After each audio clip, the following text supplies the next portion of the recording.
Hey, everybody, welcome into the Arrowhead Addict podcast. I am at Verderame. Patrick Allen is out on vacation. He will be back next week, so I am flying solo today. Hopefully, you guys are still willing to put up with me.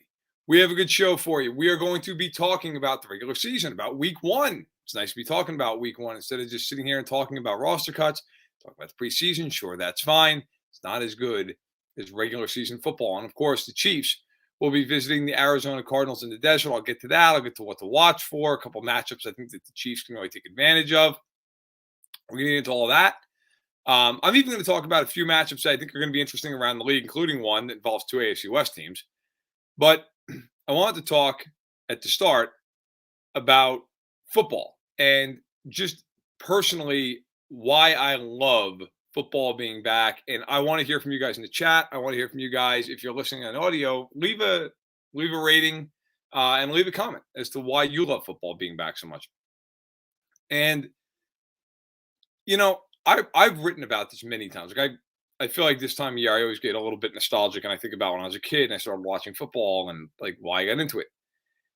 And I think there's a lot of reasons I love football, but I would say probably the number one reason is there's a certain attachment you have to the game that also goes to who you share it with. For me, that's always been my dad. My dad was the one who got me into football. I have memories watching football with him dating back to when I was 5. And I grew up in New York, as all of you I'm sure can tell, and already know at this point. But I remember watching the Chiefs, whenever they played primetime games or when, NFL primetime came on, which was a huge, huge, huge thing. And for me, that show was a life changer. I mean, literally, I wrote a whole long form about it. I talked to Chris Berman. It might even actually be my favorite piece I've ever written in terms of just enjoying it. But what I'm driving at is, I think what I enjoy most about football is it's such a communal experience. And now, doing this show every week with you guys is so enjoyable. And of course, now we do it a couple times a week. Well, we do it actually multiple times a week, but I do it with you Thursdays and Sundays.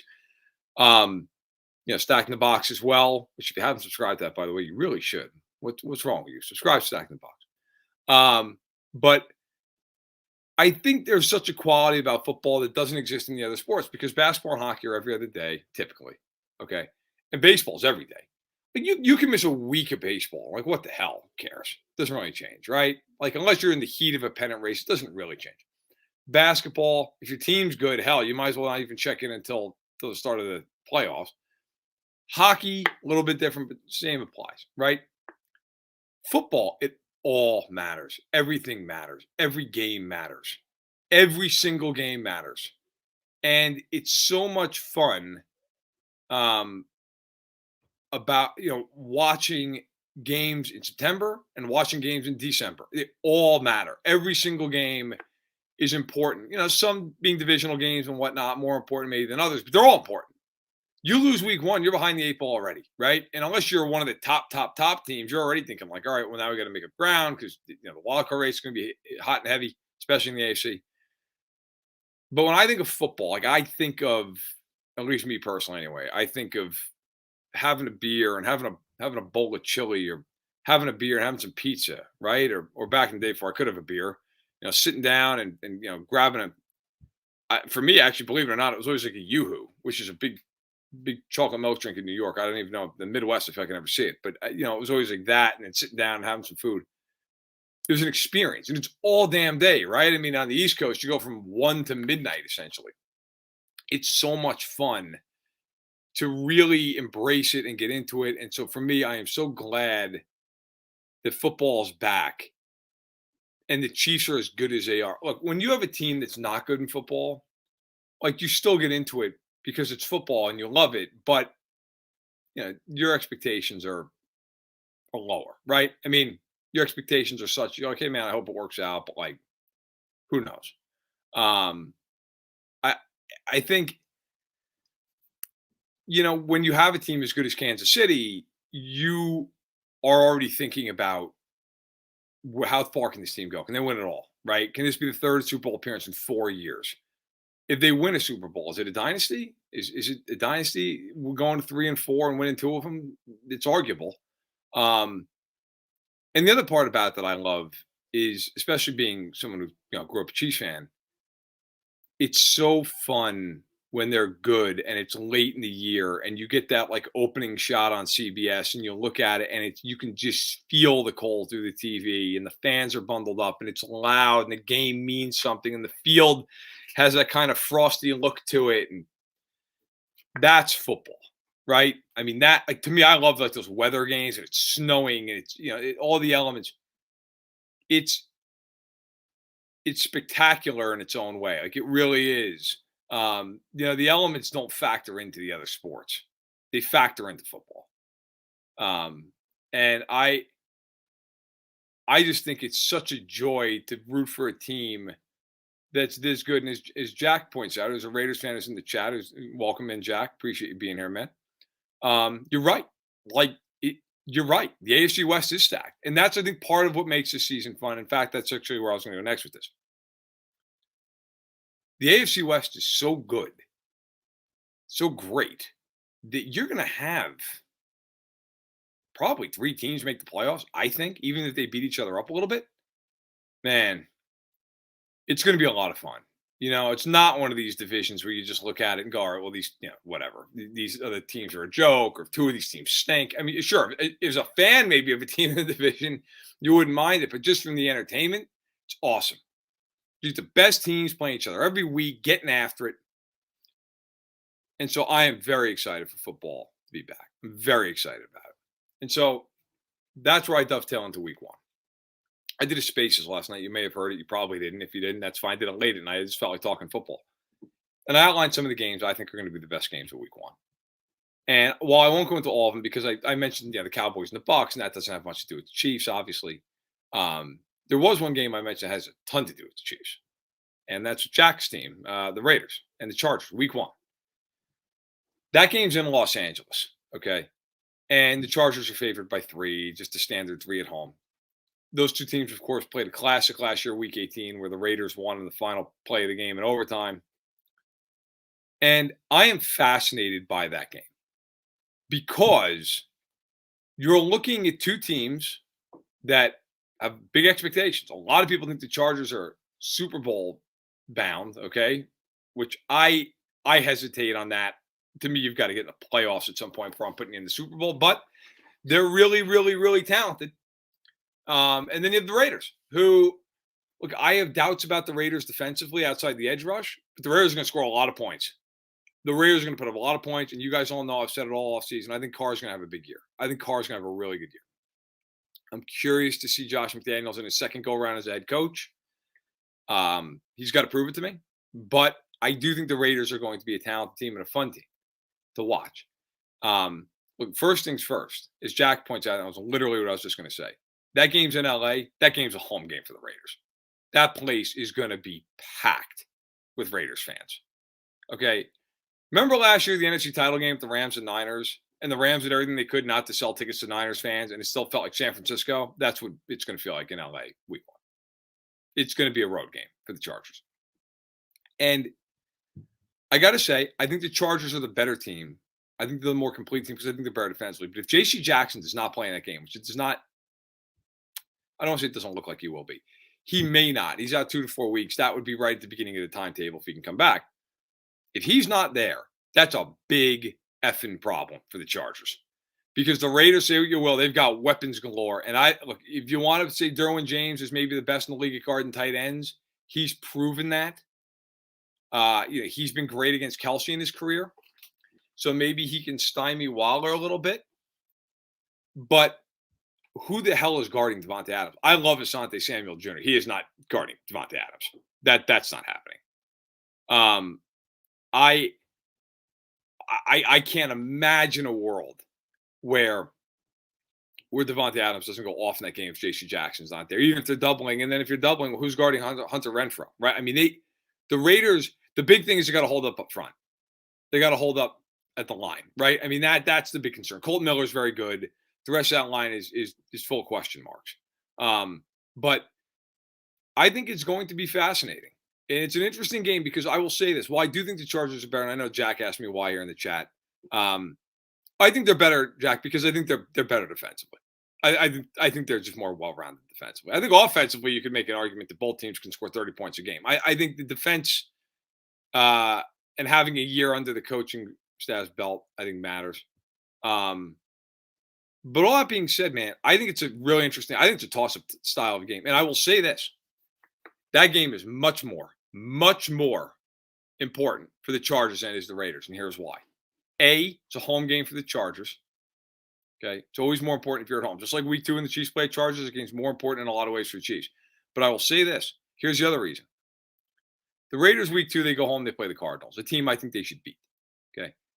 Week 2, the Chargers are at Kansas City on a short week, and it's unknown at this point whether or not Jackson's going to play. If the Raiders beat the Chargers and the Chargers go into Arrowhead 0-1, the Chiefs take care of business as their favorite to do in Arizona, the Chargers are already facing a situation. If they lose that game, they're 2 games back and they've lost 2 divisional games. That's how quickly things change. Like, and I think that's why, like, if you're the Chargers, like, if you split those games, you can live with it. You can live with that. That's okay. I don't think anybody's sweeping the division this year. You can't lose both. And let's be honest, I mean, you have a better shot of winning at home against the Raiders than you do at Kansas City. Not that they couldn't do it. They went to Kansas City and won last year, and they almost won at home. Okay, they didn't, but they almost did. But I think that game is so much more important for the Chargers because I think the Raiders, like, you'll lose on the road. Okay, fine. You bounce back. You beat Arizona. You 1-1, right? And that's where I'm going to go into the Kansas City game. Okay, so Kansas City, of course, is at Arizona to start the year. That line opened the Chiefs being favored by 3. It is now up to 4.5 in most books. The Chiefs are just getting more and more money thrown on them. I don't mind telling you straight away, guys. I think the Chiefs are winning that game. I made my picks game by game. It's already on the YouTube channel for Arrowhead Addict. If you listen to the Arrowhead Addict podcast and you haven't checked out the YouTube page, A, please do so, and B, check out that video. It's a little lengthy, but I picked every game. I gave my reasoning behind it. I put a lot of thought into it. So the Chiefs go into the desert for week 1, which I think is a blessing in a few ways. One, DeAndre Hopkins is not playing. He's suspended the first 6 games. Their offense last year, if you watch the Cardinals, and if you just look at the statistics, was completely different without Hopkins. Without Hopkins, they could not throw the ball effectively. Not anywhere near what they did, okay? I think a lot of that is, yes, Hopkins pulls coverage, but also Hopkins is a bailout guy, right? I mean, how many guys are better at him than hand fighting and going up and getting a football? It's hard. It's hard. And I look at the Cardinals and say they're going to struggle without Hopkins because I don't think anybody on that team is a number 1 receiver. I mean, obviously Hopkins is when he's there, but when he's not there, who's your number 1 guy? Hollywood Brown's fine. He's not a number 1 guy. Okay, let's be realistic. I know he had 1,000 yards last year. His efficiency was not ideal. They had to target him 1,000,000 times to get him over 1,000 yards. Okay, he's a number 2 receiver. Zach Ertz is a better tight end at this point than people think, but he's still at this juncture.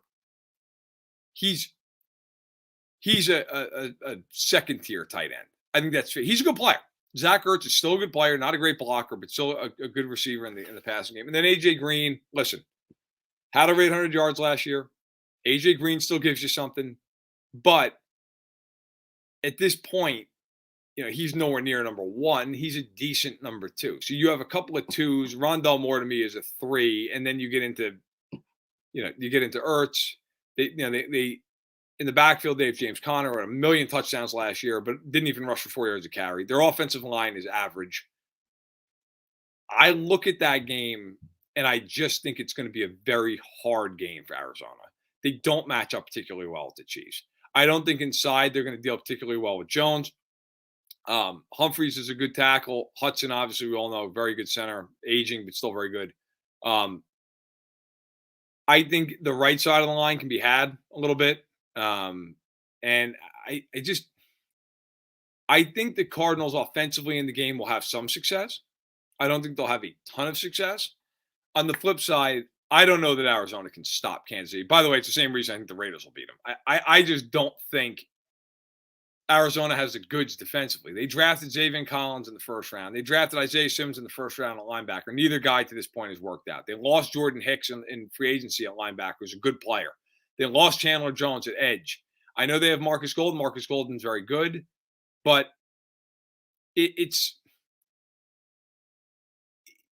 different when you got one guy or two, right? I mean, you can always chip one guy, and then you can. And with the Chiefs' offensive line, you're going to feel very confident in saying, "Look, if we, if Golden doesn't beat you, who's going to beat you?"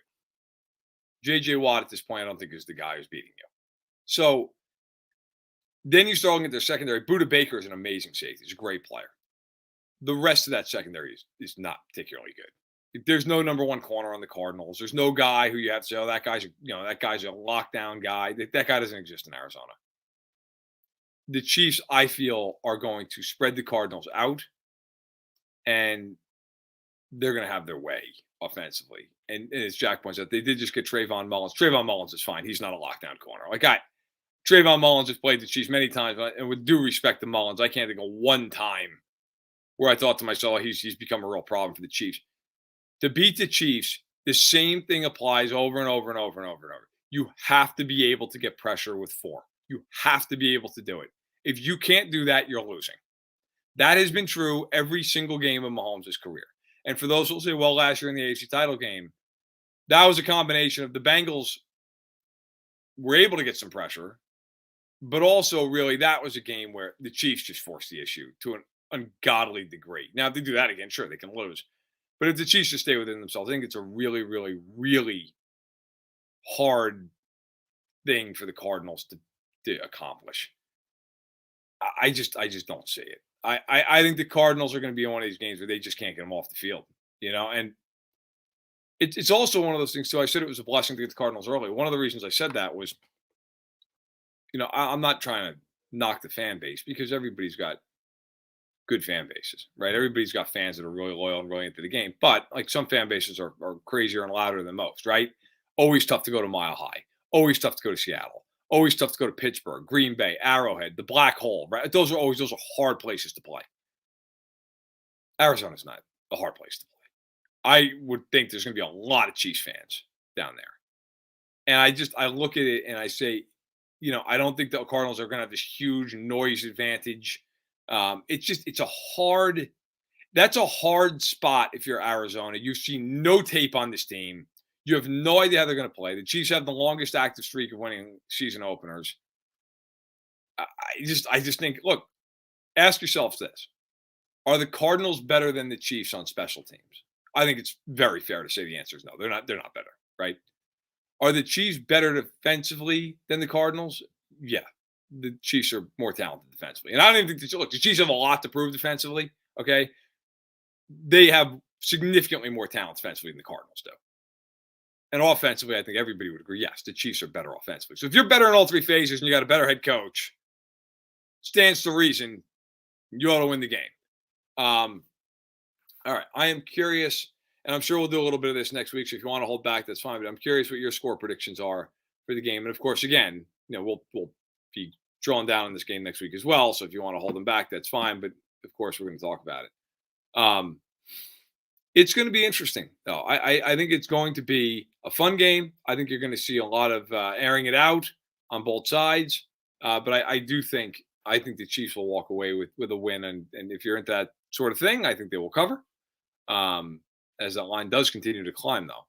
By the way, if you are not a member of the Arrowhead Addict podcast, you can join. You can join right now if you'd like to. It's $4.99 a month. Get badges, emoji. You can get Discord access, talk to all the other members, talk to the host of the show, especially now that the season ramping up. I'm sure there's going to be a ton of conversation in there. Fun way to stay engaged and involved. So if you'd like to do that, that'd be great. If you don't want to do that, you want to keep things the way it is or where they are, that's fine too. We're not going anywhere. You're still getting plenty of content. It's just extra content, just a little bit more. And it's really just joining the community on a little bit of a different level. All right. So I'm going to dive into three specific matchups in this Chiefs-Cardinals game that I think are matchups that either favor Kansas City, and I'll say which one I think they are, or that are big matchups that go either way, okay? The number one, I just kind of outlined it. Still dreaming. Hey, man. Thank you. Appreciate that. Um, Look, number one to me is the Chiefs receivers against Arizona secondary. If Arizona is going to win the game, I think they're going to have to create a few turnovers. I don't think they have to like 3, 4, but they got to get a couple. I think they got to get a couple. Um, I also think that they're going to have to get off the field with some nice plays on third down. Like that to me, whenever you're the team that I think is a little bit lesser, and I don't think the Cardinals are like drastically lesser, but I think they're lesser. Okay. You've got to play really good situational football, right? Win the turnover battle, get off the field on third down, offensively convert on your third down, offensively cash in the red zone, defensively win the red zone. You do that, you're going to win a lot of games. So the Cardinals, I think the number one thing in this game, which again, I think the Chiefs have the heavy advantage here. The Cardinals have to be able on some level to hold up against Kansas City's receivers. Now, you don't have Tyreek Hill. That's a massive loss. Everybody knows that. We've talked about this all season. But the Chiefs now have a little bit more of an ensemble cast, right? You've got MVS, you've got Juju, you've got Harden, you have Moore, you got Kelsey, and then all the other pieces that come off the bench and play a little role here and there, right? Watson, Fortson, all the backs. The Cardinals have to win in that secondary. And I say that because I don't think the Cardinals are winning with a ton of pressure in this game. Well, Kansas City's offensive line is one of the best. That's not a biased take. That's just reality. Kansas City's offensive line is excellent. Stacy, my guy, saying Watt versus Wiley. You know, Stacy, I hear you, man. I think the Chiefs will chip if they need to a little bit, but Watt just has not done much the last few years. I agree with you. I hear you. Like that's the one that like Arizona maybe you get rolling a little bit there, but I just think Watch this is like if I'm the Chiefs, I'm not starting by chipping him. I'm not. Like he's got to prove to me I got to chip him, especially since Mahomes can see him.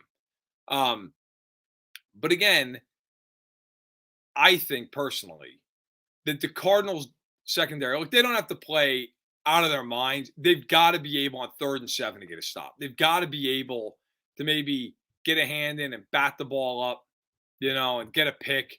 If they can't do that, and it's one of these things where the Chiefs are operating at like a 60% clip on third down, the game could get out of hand. So that's number one. I think the Cardinals absolutely, unequivocally have to be able to make some plays in the secondary. Number two, I'll go to the other side of the ball. Kansas City needs to make the Cardinals go the distance. And what do I mean by that? I mean, they can't give up big plays. Okay. One thing about Hollywood Brown, he's a home run threat, right? You can get to, and Murray's got a big arm. Murray can throw the deep ball. Green at this point is more of a possession guy. Ertz always been a possession guy, right? Rondell Moore's got speed. You got to watch for him deep. But that's the thing in this game to me. Like you, defensively, you got to make the Cardinals go 10, 12 plays. And give the Cardinals an opportunity to take a penalty, turn the ball over, drop a pass. Like make them drive the length of the field and make them do it in a way where they're on the field for 10, 11, 12 plays. I think if that happens, it really tilts in KC's favor. I think the Cardinals are going to need a couple of quick strikes in the game, right? In fact, give an example. So if you remember a couple of years ago, the year the Chiefs went to the Super Bowl, lost to Tampa. The Chiefs played the Raiders at home. It was actually the only game they lost all year of any consequence. They lost in Week 17 to the Chargers, and they played all their backups. How'd the Raiders win that game? I'm sure Jack remembers here in the chat. I'm sure he remembers. How'd the Raiders win that game? Just bomb after bomb after bomb. Right? I mean, that's all it was. And give the Raiders credit. They executed the hell out of it. They played great that day. But that was the day they drove the buses around the stadium afterwards, you remember? That was how they won that game. They just threw it down the field, and they were able to get the big chunk play, and it took the starch out of the Chiefs, right? It became something where it was almost like a little bit of quicksand. I think the Cardinals are going to have to do that a little bit. Like if I'm Kingsbury, I'm going into that game thinking I need 3 or 4 explosive plays. I need a couple of bombs down the field. Big plays, 40+ yards. And if I can get that, I can flip the game on its ear a little bit.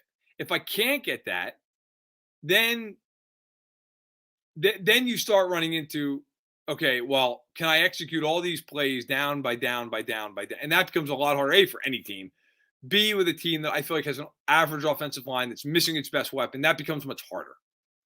So I think that's a huge key. And then for Kansas City, the third key I would go to that I think is of paramount importance in the game. And this is a key every week, but I'm going to state it right off the bat.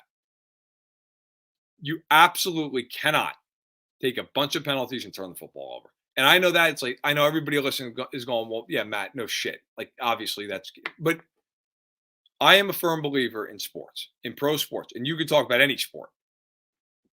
Teams that don't beat themselves, that have average talent, will become good teams by literally just not beating themselves. How many, if you're all baseball fans in here, maybe some of you are, some of you aren't.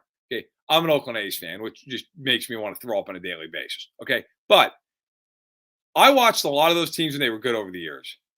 They never had, the stars the Yankees had, very, very rarely anyway. If they did, they ended up in the Yankees 2 years later. But the one thing they always did, especially under Bob Melvin, their more recent manager, they caught the ball. They played defense. They made the smart play. They didn't walk guys. They took walks. That stuff over the course of a season, in the course of a game, it adds up. You hit a homer in baseball and there's nobody on base. Okay, fair enough. You walk 2 guys before that homer. It's a 3-run homer. Now the game swings drastically. And, as Jay Ward points out and Jeremy points out, Dallas and New England last year, perfect examples. Dallas should have won that playoff game against the Niners. Absolutely should have won the game. They took 14 penalties. And during the season, they took a league-high amount of penalties. That stuff kills you in games. Kills you. Okay? And the Cowboys, by the way, for as good as they were, they're 12-5. They were 6-5 outside of the rancid NFC East. The Cowboys were not that good. Okay, the Cowboys feasted on a bad division. And they went into the playoffs and got exposed immediately. And the Pats, who I would argue talent-wise are bottom 10 in the league, went to the playoffs and almost won the AFC East. They don't beat themselves. They won situational battles. For Kansas City, who's a very talented team, that's how you be a great team. You don't beat yourselves. You don't take penalties. You don't wipe out a 20-yard game because you had a holding away from the play. You don't cost yourselves because you fumbled the ball. I mean, last year, and who knows, maybe it makes no difference. They're the 1 seed if they don't turn the ball over the way they did early in the year. Early in the year, how many games did they lose because they fumbled the ball? They threw picks. It's somewhere on Mahomes, somewhere just balls that got batted up in the air by receivers who couldn't catch the ball. Okay. And there was both. Let's be real. Mahomes made some bad throws early, and sometimes balls went right through guys' hands. All right. That, to me, is the biggest key in the game. If the Chiefs don't beat themselves, don't win the game. If they walk out of there even or better in the turnover margin and they don't take a bunch of penalties, they win. And Sam points out that's what scares him about the Rojo signing, about Ronald Jones. I agree with you. It scares me too, man. That's the one reason I did not like that signing. Fumbles. And I know people point out, well, Clyde Edwards-Helaire never had a fumbling problem. And then last year fumbled twice in 2 games. But I firmly believe that when you look at the way they're constructed, I think if the Chiefs don't turn the ball over and they don't take penalties, they're going to win 90% of the time. I mean, they're too talented. Even if you think the defense is average or even below average until they prove otherwise, fine. With the quarterback and the offensive line, that team's going to win. I mean, that team's like the Colts used to be years ago with Manning, where you just looked at them and you're like, I don't give a shit who's around them. It doesn't matter. They're going to win 13 games. Okay? It's the same reason I look at the Packers, and everybody's killing the Packers because they traded Adams to the Raiders. And look, Adams is going to be great for the Raiders, and it's a loss for the Packers. They got Aaron Rodgers. They got Matt LaFleur. They got a good and Bakhtiari's back, a great offensive line. Defensively, I think they're very good. The team's going to win a ton of games. The Packers are going to fall off the face of the earth. The team's not going anywhere. And as Stacy points out, and this is a good point, by the way, Vance Joseph, D coordinator for the Cardinals, plays a lot of man. It'll be interesting to see which of the new guys proves they can win on one-on-ones consistently. Yeah, you're right. The Cardinals do play a lot of man. They can be aggressive.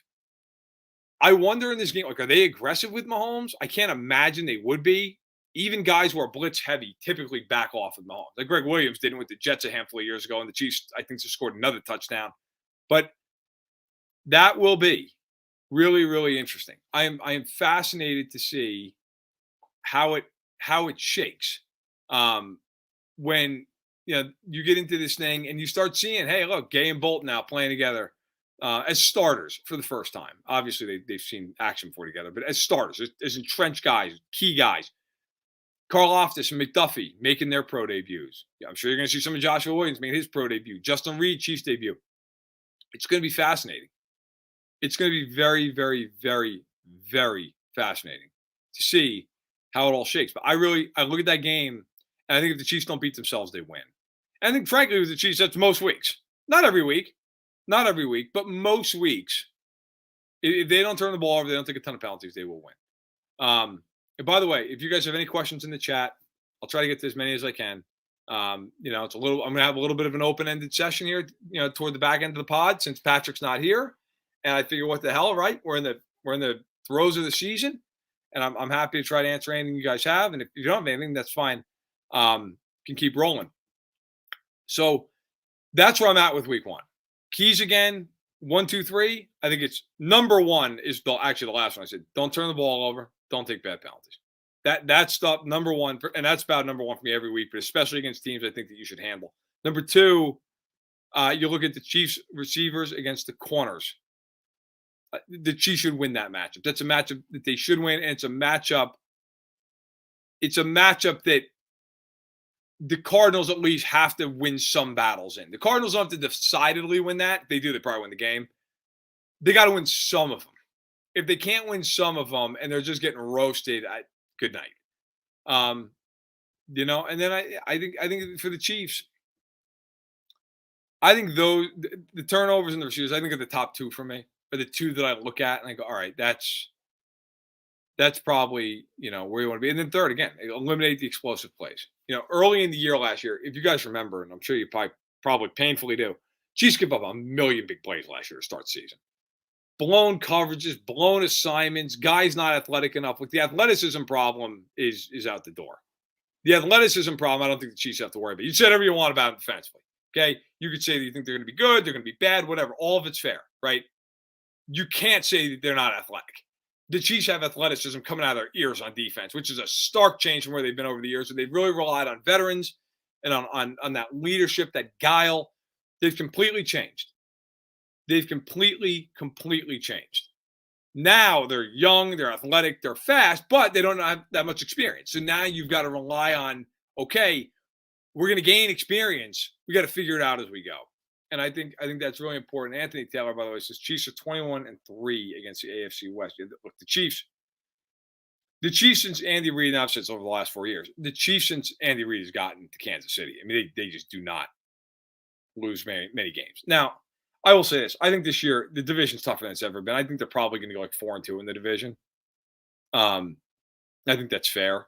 But that being said, if you go 4-2 in that division, you did pretty damn good. I don't think anybody's doing better than 4-2. Let's put it that way. And I'm sorry, I'm looking away from the screen. I'm just scrolling through Twitter, just making sure. This time of year, you never know. You never know. The Giants just cut Blake Martinez, the linebacker, which is interesting. I don't think he's fit necessarily for Kansas City, but that is surprise. Blake Martinez, pretty damn good player. But I'll tell you what, that tells you what the Giants think of their team. The Giants are just moving on. They're moving on because Gettleman left them in just a ridiculous cap situation. My goodness. One of the worst jobs by GM I've ever seen. So, and actually here, so Jack brought up one thing I actually wanted to mention at the beginning of the show, and I didn't. Shame on me. Big news in the division. Russell Wilson signing with Denver a 5-year, $245 million extension. It's not bad. It's not bad if you get that kind of money. I'd take it. Fan side, you're out there. Listen, I'll take 5 years, 245. I'll even give you the option on the 5th year. That money doesn't kick in until after the next 2 years because it's an extension. I have complicated thoughts on this. On one hand, and I think you got to lead with this. Like, what else is Denver going to do, right? Like, you just traded multiple firsts and multiple seconds. You traded Noah Fant, who's a good young tight end. You traded Shelby Harris. I understand if you're Denver. I understand if Fanside's coming in hard. See, the hard line negotiations. Fanside, for those listening, just put in no in the chat. I'll have to get my agent on the phone. And see what she can do. Listen, that contract, if you're Denver, like what else were you going to do? Right? You weren't going to like let him play out the 2 years and have him leave. That wasn't going to happen. That'd be a ridiculous trade. Um, but it's got to give you some pause. Let's just call it what it is, right? It's my favorite thing in the world to do. Be honest. Russell Wilson has been good, not great, the last year and a half. Now, you could attribute that to a lot of things. An injury, Seattle's offensive line has stunk, the team's declined. All true, all fair if you want to go that way. But I got to tell you, he didn't play particularly well, not by his standards anyway, the last couple of years. Now he goes to Denver, where I would argue like Denver's talented, but I don't know that Denver's like overwhelmingly talented. Let me pose a question to you guys. And obviously, if you're listening, you can just answer out loud and look like a maniac talking to yourself wherever you are. Who is a great player on Denver? Like a great player. Like for an example, like Devontae Adams is on the Raiders, right? Or Justin Herbert is on the Chargers, or a guy like Bosa. Or on Kansas City, obviously Mahomes and Kelsey and Chris Jones. That like who's a great player on the Broncos right now? If I had to give you the answer, I mean Justin Simmons. I think Surtain will be one. He's already very good. Is Wilson great at this point? Does he qualify as great? You could argue. But I don't know that there's anybody on Denver. You're like, that guy is a clear-cut all-pro level player. I think Simmons and then eventually Surtain. That's what I think. Like those guys. I think if you're Denver, like you had no choice, you're going to sign that contract. But that contract runs until he's 40. So he's 40. That's a long time. And that's a lot of money. And with quarterbacks, there's not a lot of funny money in there. Like they could probably get out of it a year early. The structure and the cash flow hasn't come out yet. But like you're talking just it's a lot of money. I don't blame Denver. I get it. But you got to at least be a little bit nervous. I see, by the way, Patrick Allen, who's on vacation, drops in. It says, gives his condolences to my co-host on the ongoing futility of the New York Knicks. Thoughts and prayers, Verderame. Go Cavs. First of all, I hope you're enjoying your vacation. Second of all, go to hell. That all said, as a long-suffering Knicks fan, for once in my life, I actually don't blame them. For once in my life, I actually don't blame them. Normally, I think they're a dumpster fire and they do everything wrong. And if you guys follow me on Twitter, you know I'm happy to just kill them at a moment's notice. I actually don't blame them for not giving up 3 unprotected picks. Now, we don't have to get into the Knicks on a cheese pod, but I actually, for one, I would have been effing furious if they had traded RJ Barrett. I would have lost my shit. So, that being said, Patrick, go back to your vacation. And I hope the Cavs are terrible next year. Your team's capped out, and you're going to finish like 7th in the East. My team, however, not capped out, but we'll finish like 10th. So, we'll both be in deep pain. All right. So, bottom line on Wilson, look, I think he's a borderline great player at this point. I think he has been great. I think he'll be a Hall of Famer. I'd vote for him. I just wonder with that contract. Again, you got to do it. What does it look like? And maybe if you're Denver, if you win a Super Bowl the next 3-4 years, you don't care. Fair enough. All right. Let me try to get to a few of the other questions here. Will's asking, do you think Lamar Jackson still looks at Watson's guarantees based on similar age profile compared to Wilson? Great question. Actually, I've done a few spots today about this, and I'll say what I said on those spots here. So, Russell Wilson is going to be 34 this season. Lamar Jackson is 25. There is a massive age gap. There's a couple contracts worth of an age gap there, no question. But I think this Russell Wilson deal was a tiebreaker because in this offseason, you've seen Kyler Murray get paid, you've seen Deshaun Watson get paid. And they had identical contracts in terms of term and overall money. One of them got a fully guaranteed deal, Watson. The other one got 160 guaranteed, Murray. Well, we saw the tiebreaker. And it looked a lot like Murray's deal. So for me, I think personally, it really hurts Lamar's chances. Now, I do think Lamar, if they come to a deal, will get more guaranteed money than Wilson. And I think he should because of his age. He's been an MVP. But I think it hurts him. I think it's really hard now for him to go in there and say, "Yeah, I need a fully guaranteed contract." And he may hold that line. He doesn't have an agent. It's up to him. He may hold it, and fair enough. I think it's hard. I think it's really, really hard. I, I just, I just don't see. Um, I, I just don't see him getting a fully guaranteed contract in Baltimore at this point. Jack's asking any ideas on caps on every AFC West team. I'm guessing you're asking just how many games I think it's like tops he could win. Well, Jack, I don't know if you'll like this answer. Maybe you will. You won't mind it. I think for Denver and the Raiders, I think it's probably about. I think the absolute bet like 10 or 11 wins. Just a hard division. It's a really hard division. I think the Chargers it's 11 to 12, and I think the Chiefs it's 12 to 13. I honestly do. I honestly do. And flame me all you want for it. That's how I feel. But I think I will tell you this, though, Jack. I think every single one of them can make playoffs.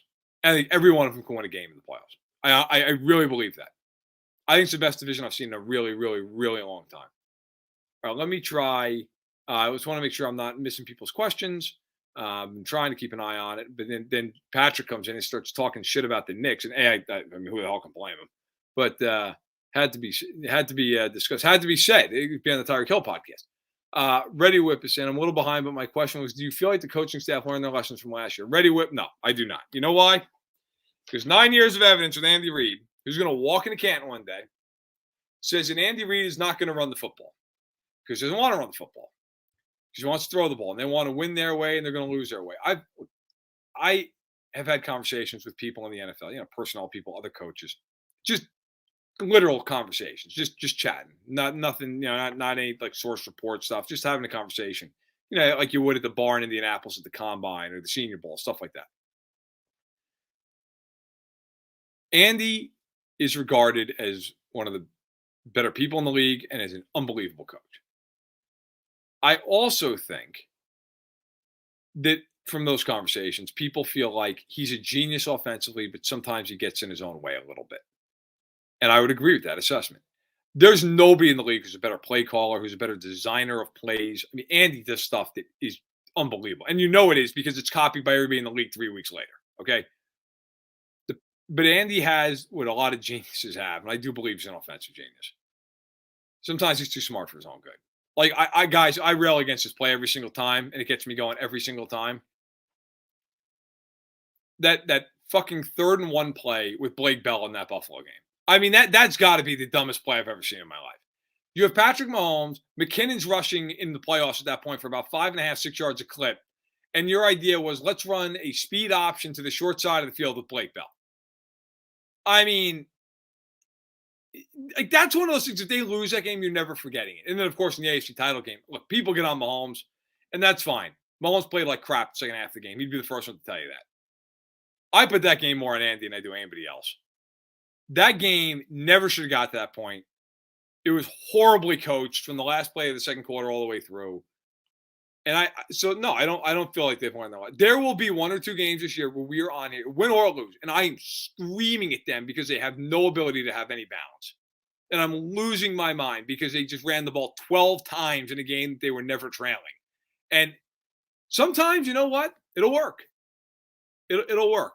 Okay. There are times where you're going to sit there and say, hey, look, man, Mahomes is just gunning it all day. And on days like that game actually against Buffalo in the playoffs, you just put the ball in his hands and you let him throw. Mahomes is God in cleats, okay? When that guy's got it all humming, I don't care if they run once. But when you get in these games where teams are dropping 8 and they're dropping, and you can run the ball, and you have that offensive line, yeah, you got to run. But do I think they're going to? What evidence is there? So, no, I don't. All right. Stacy, by the way, drops in the Cardinals corner. Antonio Hamilton placed in the reserve non-football injury list due to a cooking incident. It's not something you see every day. That's unfortunate. Hopefully he gets better soon. But, geez, that had to hurt. Not ideal. So, let's see. Tilly Train is asking, how does a team replace their whole coaching staff and get a new QB and then expect a Super Bowl team for the first year? I don't get the optimism in Denver. Tilly, I'm kind of with you. Like I've said many times on the pod, both here and at Stacking the Box. In fact, I just talked about this with Lindsay Rhodes, DirecTV over on Stacking the Box. Which, by the way, and I'm not saying this to plug this. I genuinely mean this. Really, if you haven't, go to the Stacking the Box YouTube page and check out what Lindsay had to say. She talked about the Chiefs as well. Lindsay was awesome. One of the most intelligent people I've ever spoken with about football. I got to talk to her for hours. But I'm kind of with you. I've gone back and forth on Denver. I've gone back and forth on, like, I think they're 500. I think they can win 11 games. I think they're going to be right on the edge of the playoffs, right on the bubble. Whether or not they make it, I don't know. I'll say they make it. The problem again that I have with Denver is, like, even to be fair, like, even with the Raiders have an identity, right? You know what the Raiders' identity is. They're gonna sling it. They're gonna throw the ball. They're gonna try to win with smart route concepts coming over from New England. Like that. That's what they are, and they're gonna get after your ass with their pass rushers. That's what the Raiders are gonna do. Now, is that enough? We're gonna find out. We're gonna find out. It's case to be made either way. But my point is, you know exactly what they are. You know exactly what they are, and so do they. More importantly. You know the Chargers want to come out, man, and they want to sling the ball. And under Lombardi as their OC, I don't agree with this plan, but they throw a lot of quick completions. They get the ball out of Herbert's hands. I think the Chargers should be more aggressive down the field. We'll see if they make that adjustment this year. But you know that's what they are. And then defensively, look, they're a team you can run on, but they're really good against the pass. That's who they are. The Chiefs, you know exactly what they are. They're going to throw the ball. They're going to spread you out. They're going to get downfield. They're going to be creative on offense. Okay. And it all comes down to 15. And then defensively, look, they're a situational team. They got to get a stop on third, stop in the red zone. That's what they are. I have no idea what Denver's identity is. I don't know. Are they going to be all about Javonte Williams and running the ball and Wilson's throwing 25 times? Are they going to be open it up? And even though Tim Patrick's not there, let's party? Like, I agree with Jeremy. Tim Patrick is a big loss. It's a big loss. Jerry Jeudy's a nice player. Jerry Jeudy's never had 1,000 yards. Like, I like Cortland Sutton, but I don't know. I mean, he's a good player. He's not a great player. They don't have a tight end, I believe in. Their offensive line is average. Defensively, I personally believe they take a step back without Fangio. Who on that defensive front seven here? That guy's great. Chubb's really good. He's hurt a lot, but he's good. Gregory got paid $70 million. The man has 16 sacks in his career and is about to turn 30. Like, I'm sorry. I can't get there. Like, I think defensively they're all right. Their underlying metrics last year said that they were not good defensively even last year. I just think Denver, there's nothing that I look at with them and go, that's what they are, and that's why I believe in them. I think that's a problem. You have to have an identity. You have to have an identity. And I don't know what that is for the Broncos. I think they're good. And I think, by the way, early in the year, let me just say this right here and now. Denver and the Chargers are going to get off to really good starts. Okay? You mark my words. Remember this. They will both get off to really, really good starts. Denver, the first 2 weeks, play Seattle and Houston, and their first 8 games are a cakewalk. Okay? The Chargers, they do have the Raiders. They have the Chiefs to begin. They have another game in there. I forget what it is. Fairly difficult. But their schedule is not that hard first 8 weeks. The Chargers and the Broncos, the back half of the schedules are brutal. Especially Denver. Denver's schedule at the end of the year, they better be good. They're going to be losing every week. Okay? The Chiefs, it's the inverse. The Chiefs' schedule is really hard early. And not that it's easy after the bye, but it gets easier. Tennessee, who now, by the way, is without edge rusher Harold Landry, who had 12 sacks last year, tore his ACL today in practice. Very unfortunate. Hopefully he gets back and he's back to where he was. But they're not particularly dangerous, in my opinion. I think that team's going to take a big step back now, even a bigger one without Landry. Jacksonville, you get them at home. I think they're better, but at home, the Chiefs ought to handle business.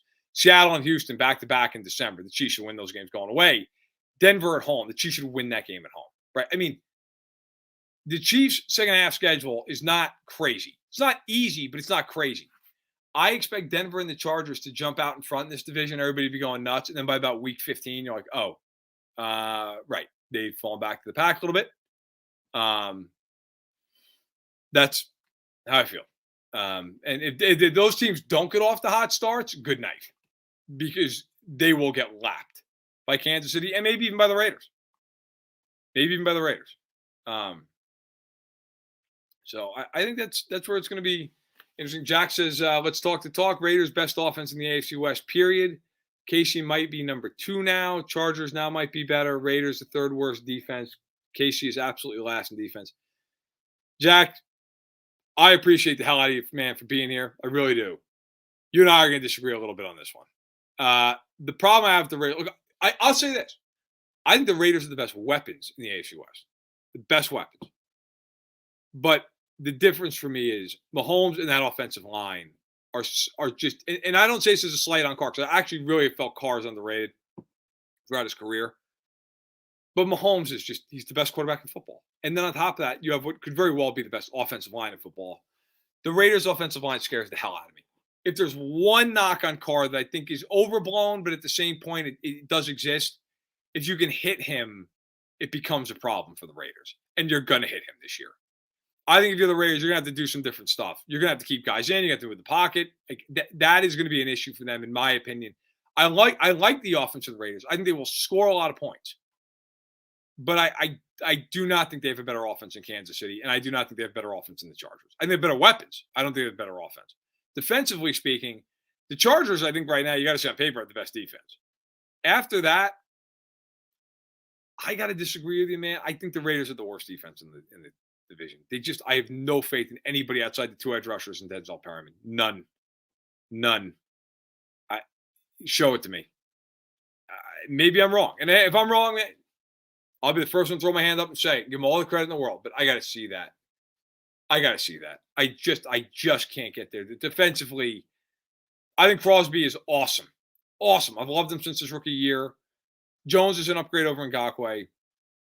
But I think defensively they're going to struggle. I do. Maybe I'm wrong. We're going to find out, right? We're going to find out early, because the Raiders' first 2 weeks, Chargers, Cards, same for the Chiefs, just in the other order, of course. So we're gonna see how it all shakes. All right, guys. Coming up on almost an hour. Once again, if you haven't already, please go ahead, subscribe to the Arrowhead Addict podcast, become a member. It's $4.99 a month. You get access to all different kinds of things, including the private Discord channel, which we have little happy hours here and there. We have fun. We get on there. We talk shop. Now's the time to do it if you're ever going to do it, because season's coming. It's going to be awesome. I can't wait. 3:25 Central. Next Sunday, get those butterflies going. I don't know about you guys. Look, I cover this league for a living. I've been a fan my whole life. 7 years ago, I became a full-time professional, and really, 4 years ago, began covering the league, like with like the source angle and all that stuff, and like reporting on it, and having people I talk to in the league. And I always say the same thing. I've had people ask me all the time, how could you be a fan of a team and report honestly and unbiased? And I tell people all the time, it's easy. When I write, when I report, when I talk to people in the league, I am not a fan of anybody. I cannot be. I can't do my job. But I'll tell you right now, when I'm watching the games, yeah, I'm a fan of the Chiefs, and I'm a nervous fucking wreck during the games. And that's never going to change. The day that changes, I'll retire. I'll do something else. This is what it's all about. This is football. It's fun. But I'll tell you what, next Sunday, I won't eat one damn thing before 25. I'll be too nervous. It's how I roll. All right, listen, everybody. Thank you so much for listening to the Arrowhead Addict podcast here. If you haven't already, if you're watching on YouTube, hit that thumbs up button. Thanks for everybody being here. Also, check out my podcast, Stack in the Box. I can't tell you how much content we have coming. My job role has changed to fan-sided. I no longer have to edit. I am doing nothing but Arrowhead Addict, Stack in the Box, and reporting on the league. We are going to put up an ungodly amount of content. More shows, more streams, more video clips, more shorts.